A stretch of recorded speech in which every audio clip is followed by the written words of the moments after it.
नमस्कार, मैं हूं अंकुर और आप देख रहे हैं सत्यहिंदी.com। एक नजर अब तक की सुर्खियों पर। महाराष्ट्र के अहमदनगर में बकरी और कबूतर चोरी के शक में 4 दलितों को पेड़ से उल्टा लटकाकर पीटने का मामला सामने आया है। क्विंट के मुताबिक पीड़ित शुभम मगाहडे ने इस घटना की रोंगटे खड़े करने वाली कहानी बयां की है। शुभम ने बताया, युवराज गलांडे और मनोज बोडखे ने हमारे कपड़े उतार दिए और हमारे मुंह में पेशाब किया, फिर उन्होंने अपने जूते पर से थूक को चटवाया। शुभम का दावा है, इस दौरान आरोपी लगातार बोल रहे थे, पिछड़े अपने आप को ज्यादा समझने लगे हैं और हम लोग दिखाएंगे कि हम मराठा हैं। बता दें, शुभम ने काफी कम उम्र में अपने माता पिता को खो दिया था। वो अब अपनी दादी के साथ रहते हैं। एफआईआर में उन्होंने 4 पीड़ितों की आपबीती बताई, जिसमें से 3 नाबालिग हैं। उन्होंने बताया, वो हमें हमारे घर से उठाकर युवराज गलांडे के खेत में ले गए, जहां उन्होंने हमें आम के पेड़ से बांध दिया। उन्होंने केबल से हमारी पिटाई की। दीपक गायकवाड़ और दुर्गेश वैद्य ने भी हमें जाति सूचक गालियां दी। हमें मारने के इरादे से केबल तारों से पीटा। देश की राजधानी नई दिल्ली में 9 और 10 सितंबर को होने जा रही G20 समिट से पहले पीएम मोदी और रूस के राष्ट्रपति व्लादिमीर पुतिन के बीच फोन पर बात हुई है। इस दौरान पुतिन ने अगले महीने दिल्ली में होने जा रही G20 की बैठक में शामिल होने में असमर्थता जताई। प्रधानमंत्री कार्यालय की ओर से जारी बयान के मुताबिक इस दौरान दोनों नेताओं के बीच कई वैश्विक मुद्दों पर बात हुई। पीएमओ की तरफ से जारी बयान के अनुसार दोनों नेताओं के बीच द्विपक्षीय और साझा वैश्विक मुद्दों को लेकर बातचीत हुई। इसरो ने सोमवार को कहा कि चंद्रमा की सतह पर घूम रहा रोवर प्रज्ञान अपने स्थान से आगे स्थित एक बड़े गड्ढे में आ गया था। इसके बाद इसे सुरक्षित रूप से वापस भेज दिया गया। एजेंसी ने कहा कि रोवर प्रज्ञान अब एक नए रास्ते पर जा रहा है। इसरो ने ट्वीट करते हुए लिखा, 27 अगस्त 2023 को रोवर अपने स्थान से 3 मीटर आगे स्थित 4 मीटर डायमीटर वाले गड्ढे में आ गया। इसके बाद रोवर को रास्ते पर वापस लौटने का आदेश दिया गया। ये अब सुरक्षित रूप से एक नए रास्ते पर आगे बढ़ रहा है।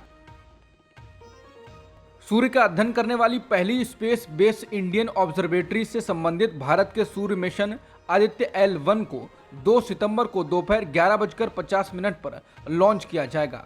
भारतीय अंतरिक्ष अनुसंधान संगठन यानी इसरो ने सोमवार को इसकी जानकारी दी।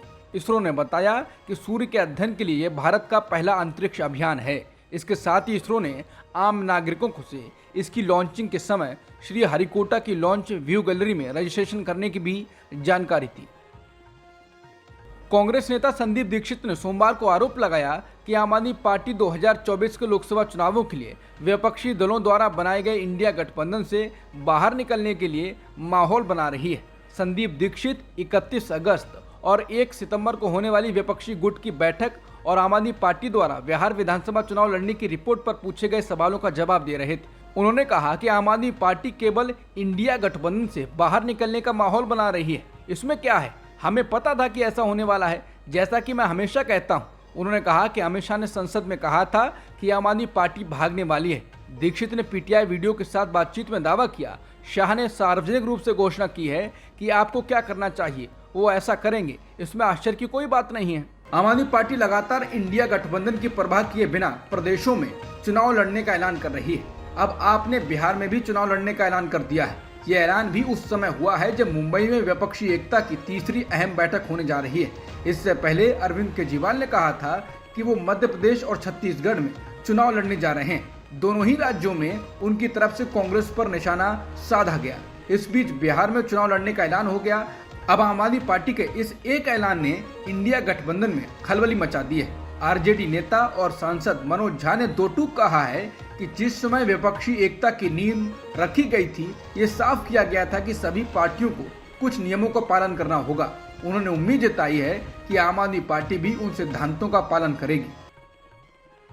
इस साल जनवरी में हिंडनबर्ग रिसर्च की रिपोर्ट आने के बाद गौतम अडानी ग्रुप की कंपनियों के शेयरों में भारी बिकवाली दर्ज की गई। अमेरिका की short selling firm Hindenburg research ने गौतम अडानी ग्रुप की कंपनियों पर अनियमितता बरतने के आरोप लगाए थे। इसके बाद गौतम अडानी ने कई बार सार्वजनिक मंच पर आकर ये कहा था कि गौतम अडानी ग्रुप की कंपनियों और उनके अकाउंटिंग के प्रोसेस में कोई भी गड़बड़ी नहीं है। अब इकोनॉमिक टाइम्स की रिपोर्ट के मुताबिक एक खबर सामने आई है जिसमें गुजरात ऊर्जा विकास निगम ने गौतम अडानी ग्रुप की अडानी पावर को साल 2018 से 2023 के बीच 3900 करोड़ रुपए का एक्स्ट्रा पेमेंट कर दिया है। वास्तव में पिछले 5 सालों में गुजरात ऊर्जा विकास निगम ने अडानी पावर से बिजली खरीद के लिए जो समझौता किया था, उसमें इंडोनेशिया से कोयला आयात करने की एक शर्त रखी गई थी कि अगर कोयले की कीमत बढ़ती है तो अडानी पावर बिजली के भाव बढ़ा सकती है। पिछले 5 सालों के दौरान कोयले के भाव में बदलाव की पुख्ता जानकारी और सबूत दिए बिना अडानी पावर ने गुजरात ऊर्जा विकास निगम से बिजली के अधिक भाव वसूल लिए। इस प्रक्रिया में उसके पास करीब 3900 करोड़ रुपए अधिक आ गए। अब गुजरात ऊर्जा विकास निगम ने अडानी पावर से इस पैसे की रिकवरी के लिए नोटिस भेजा। गुजरात ऊर्जा विकास निगम लिमिटेड ने यह भी आरोप लगाया है कि इंडोनेशिया में वास्तव में उस समय कोयले का जो भाव था, अडानी पावर ने उससे महंगी दर पर कोयला आयात करने की जानकारी दी थी। इकोनॉमिक टाइम्स की रिपोर्ट के मुताबिक कांग्रेस ने आरोप लगाया है ये भारतीय जनता पार्टी की कार्यप्रणाली का एक शानदार नमूना है। अक्टूबर 2018 से मार्च 2023 तक गुजरात ऊर्जा विकास निगम लिमिटेड ने बिजली शुल्क के रूप में अडानी पावर को 13,802 करोड़ रुपए दिए हैं, जो बिजली की वास्तविक कीमत से 3900 करोड़ रुपए ज्यादा हैं। कांग्रेस प्रवक्ता ने आरोप लगाया कि अडानी पावर इंडोनेशिया से उन ग्राहकों से कोयला खरीद रही थी जो उसे महंगे दर पर कोयला बेच रहे थे। कोयले की बाजार कीमत इसकी तुलना में काफी कम थी। दिलचस्प तथ्य यह है कि अडानी पावर के ऑडिटर ने उस बारे में कोई सवाल नहीं उठाया, जबकि गौतम अडानी की कंपनी अडानी पावर के पास इसके सपोर्ट में कोई दस्तावेज भी नहीं था। आरएलडी प्रमुख जयंत चौधरी ने समाचार एजेंसी पीटीआई से बात करते हुए विपक्षी गठबंधन इंडिया की अगली बैठक पर कहा कि मुझे लगता है कि अगली बैठक में ऐसे कुछ मुद्दे होंगे जिन पर इस समय विस्तार से चर्चा करने की जरूरत है। बीजेपी में जाने को लेकर जयंत चौधरी ने कहा कि बीजेपी बीते कुछ सालों में बहुत बदल गई है, जो आलोचना का जवाब नहीं देती है। बीजेपी असहमति की आवाज़ों को दबाने में बहुत प्रभावी है, चाहे वो मीडिया से हो, नागरिक समाज से हो या राजनीतिक विरोधियों से हो। ये वर्तमान बीजेपी है। इस माहौल में क्या बहुत सारी पार्टी बीजेपी में शामिल होना चाहेंगी, इस पर मुझे शक है। जयंत चौधरी ने कहा कि उनके बहुत सारे पुराने सहयोगी उन्हें छोड़ चुके हैं।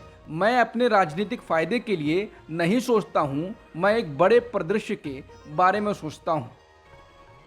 आरएलडी प्रमुख जयंत चौधरी ने कांग्रेस पार्टी को लेकर कहा कि कांग्रेस एक पुरानी पार्टी है, एक जाना पहचाना ब्रांड है।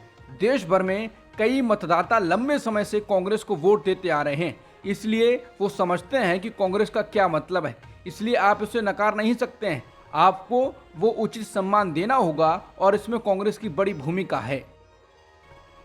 जयंत चौधरी ने 26 दलों के विपक्षी गठबंधन को घमंडिया कहने के लिए पीएम मोदी और भाजपा पर पलटवार करते हुए कहा कि अगर कोई भी नेता जिसके पास बहुमत है वो अपने विपक्ष पर इस तरह हमला करता है तो ये आत्मविश्वास की कमी को दर्शाता है।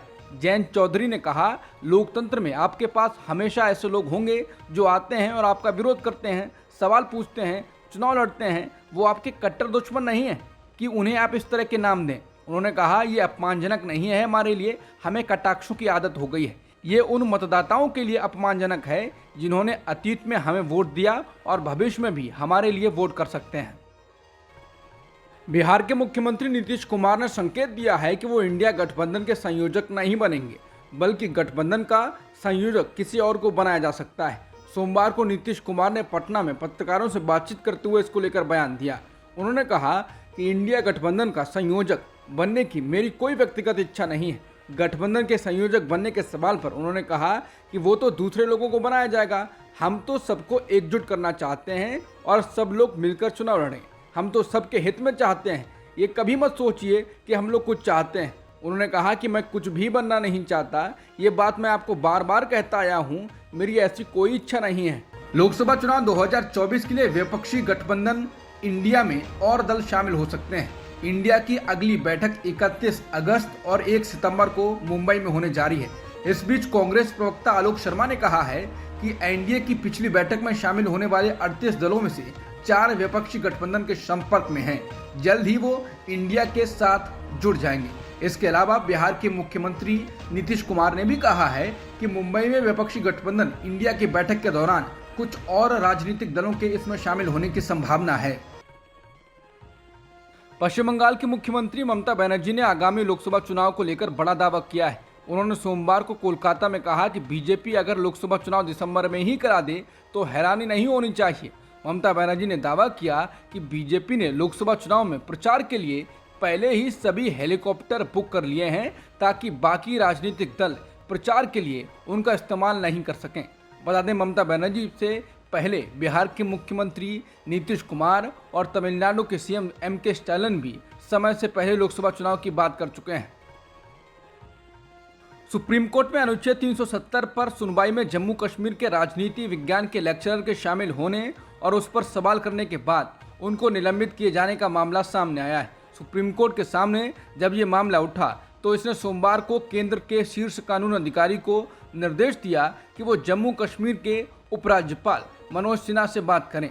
अदालत ने उन्हें पता लगाने का आदेश दिया कि केंद्र शासित प्रदेश के शिक्षा विभाग के एक लेक्चरर को अनुच्छेद 370 को खत्म करने के खिलाफ बहस करने के लिए अदालत में पेश होने के कुछ दिनों बाद निलंबित क्यों किया गया। सुप्रीम कोर्ट ने ये जानना चाहा कि क्या निलंबन लेक्चरर की अदालत के समक्ष उपस्थिति से जुड़ा हुआ था।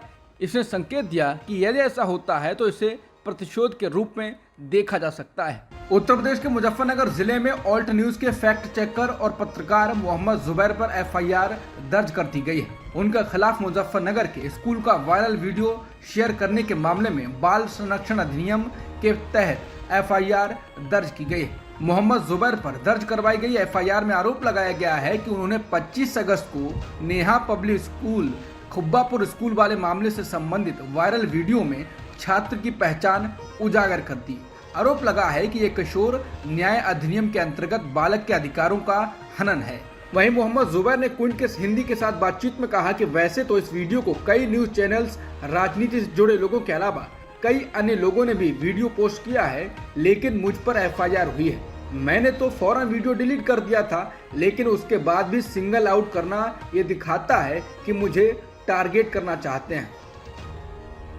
भारतीय एथलेटिक्स के गोल्डन बॉय नीरज चोपड़ा अब विश्व चैंपियन हैं। बुडापेस्ट के राष्ट्रीय एथलेटिक्स केंद्र में रविवार देर रात जैसे ही उनके जेवलिन यानी कि भाले ने उड़ान भरी और अपने दूसरे प्रयास में 88.17 मीटर की दूरी पर उतारा, हरियाणा के खंडरा के 25 साल के खिलाड़ी ने इतिहास रच दिया। अब वो विश्व एथलेटिक्स चैंपियनशिप में स्वर्ण पदक जीतने वाले पहले भारतीय हैं। पहले से ही ओलंपिक चैंपियन चोपड़ा ने अब एकमात्र बड़ी प्रतियोगिता जीत ली है जिसे जीतना उनके लिए बाकी था। इस प्रतियोगिता में अगले सर्वश्रेष्ठ प्रतियोगी पाकिस्तान के अरशद नदीम थे, जिन्होंने 86.79 मीटर थ्रो किया। अरशद नदीम ने पाकिस्तान के लिए रजत पदक हासिल किया।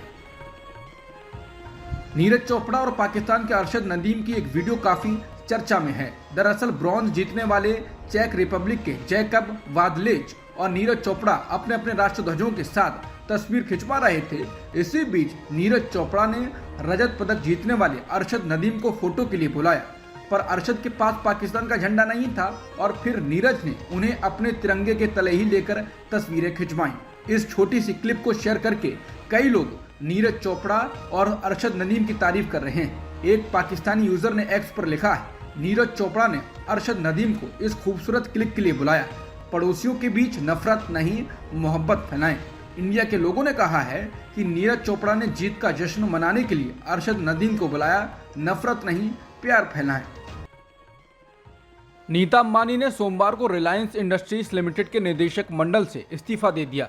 इसके साथ ही उनके बच्चों ईशा, आकाश और अनंत के लिए बोर्ड में गैर कार्यकारी निदेशक बनने का रास्ता साफ हो गया है।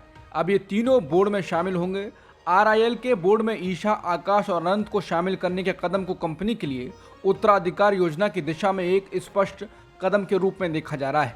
रिलायंस के बोर्ड ने कंपनी की वार्षिक आम बैठक से पहले कंपनी के गैर कार्यकारी निदेशकों के रूप में अनंत, ईशा और आकाश की नियुक्ति की आधिकारिक पुष्टि की। इस निर्णय के बारे में फर्म द्वारा की गई स्टॉक एक्सचेंज फाइलिंग के माध्यम से जानकारी दी गई। अब तक की खबरों में इतना ही। बाकी खबरों के लिए बने रहिए सत्यहिंदी.com के साथ।